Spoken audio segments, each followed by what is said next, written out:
With the new school year approaching, it is the time of year when young athletes get sports physicals before the fall season begins. Something doctors will screen for are injuries caused by overuse, which can happen if a child chooses to specialize in a single sport and play year-round. In today's Health Check, Delane Cleveland takes a look at the dangers of specializing in a sport at a young age. Ball in, ball in. Softball season is generally in the spring.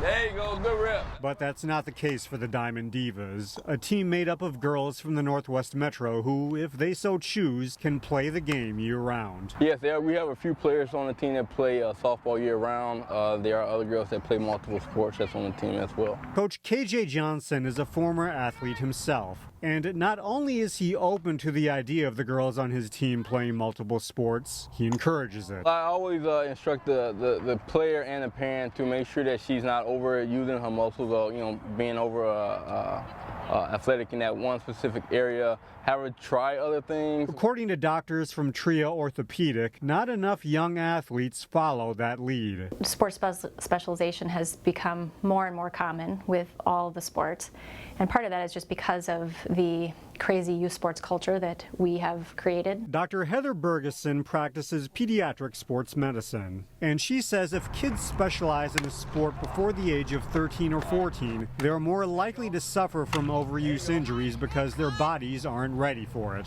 The worst part of my job, though, is having to tell a kid that I've got to shut you down. You have a stress reaction or a stress fracture in your bone, and we have to shut you down and not have you play in your sport. But it's absolutely a conversation that I have every day. Here you go. For any Diamond Divas players who choose to play year-round, Coach KJ has a method to avoid the burnout factor. I know players on my team play minimum of 3 positions, so they won't get too bored with one position. It's one technique to help keep the game fun and hopefully injury-free. In Brooklyn Center, Delane Cleveland, 12 News. And potential signs of overuse or burnout among young athletes include pain that persists after several days of rest or feigning an injury simply because they're tired of playing.